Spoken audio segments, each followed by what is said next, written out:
This is my 1984 Toyota Celica GTS with a 22RE out of a 92 pickup. You're just gonna have to ignore all the background noise in the video. My neighborhood's really noisy. I just wanted to make this video so you knew what the differences were between the factory engine and a later 22RE. If you're looking for a used engine, chances are you're only going to find a later 22RE like I did. And they don't make very many parts for the older engines anyways. I don't think you can even buy a replacement head for them. Maybe you can, I don't know. So all of your Celica car stuff will bolt onto the truck engine. The big difference is the head. The shapes of the exhaust ports are a little different, but they're actually going to flow into the factory manifold just fine. Your biggest problem is you're going to run into an exhaust leak right around in here-ish. You'll feel it because there's two bolts that are not used on the car manifold that were being used on the truck manifold. Instead, it only uses this one bolt instead of having two bolts, two bolts over here-ish. We just got the one. So no matter what you do, new gasket, tighten it down, whatever, you're still going to have an exhaust leak. It's not super bad. I've been living with it, but I don't think you can modify the factory manifold to make it work. In order to fix the exhaust leak, what I'm going to have to do this winter is buy a header for a truck, because that's all they make, and then I'll probably have to modify it to fit in the car. Hopefully it'll fit down there with all that stuff going on. It'll be cool though.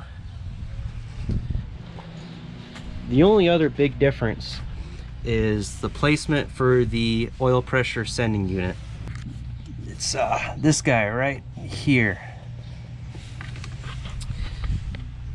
The original oil pressure port on the factory engine is not present on the newer engines. So what you'll have to do is you'll have to use that port over there closest to the front of the engine. But the problem is there's no room with the factory Celica motor mount. So what I did, with some help from my dad, is we cut the factory mount, and that made room for the sending unit in the different location right there. But then we had to modify the intake brace, and that, I mean, my dad's a freaking badass. He just cut the two braces I had, the factory Toyota one and the truck one that came with my engine, and he freaking eyeballed it, got it perfect, welded it up, and it works perfect. Other than that, it'll just bolt in there no problem. This is the truck valve cover. I don't know if I could have used the car one. I didn't bother to try. One problem you're gonna find is that a lot of the mounting holes for motor mounts and this and that, since they weren't being used on the other engine when it was in the truck, chances are you're gonna have to chase a lot of the threads. They'll be rusty. That's what I had to do. She's got some body damage from the original guy I bought it from. Right there, I need one of those. The other one looks okay, except for the crack right there. Other than that, she's nice. I still haven't bothered to clean the oil off the hood from when the original engine was leaking like crazy. That engine had well over 300,000 on it. I don't know exactly because the odometer quit working. When I tore it apart, I realized it was not worth the rebuild.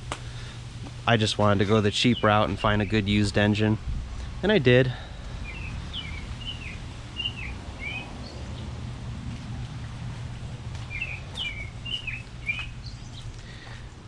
I found a guy selling those corner lights on Facebook, but he wanted 200 bucks for them, and I just spent 1,300 bucks on this thing getting it going. 700 for the engine, 300 for brand new tires, and by the time I bought gaskets and fluids for the whole engine, yeah, I need to wait a few months before I bite that bullet. The factory car oil pan will also bolt up. Guys didn't get to see that because it's underneath the car. I got more to do. I got to hook up the AC. The AC condenser is supposed to go right there. Gonna do a cold start now. I haven't started this at all today.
Wow, Bonneville.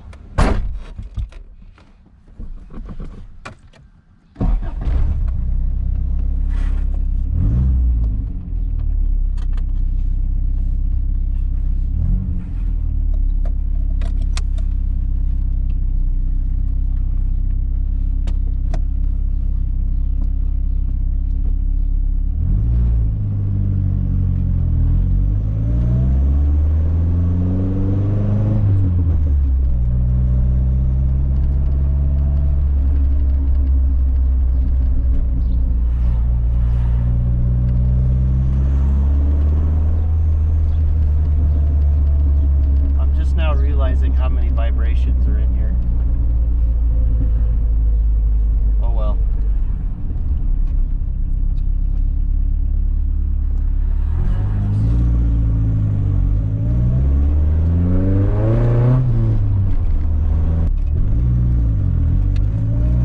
Here we go.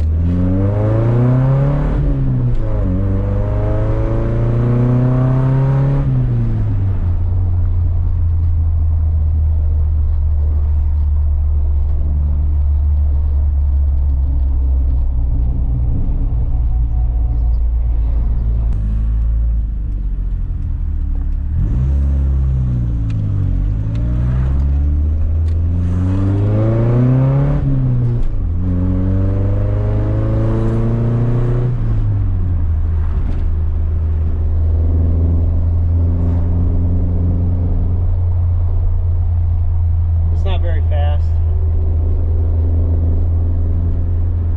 That's okay, it gets great fuel economy.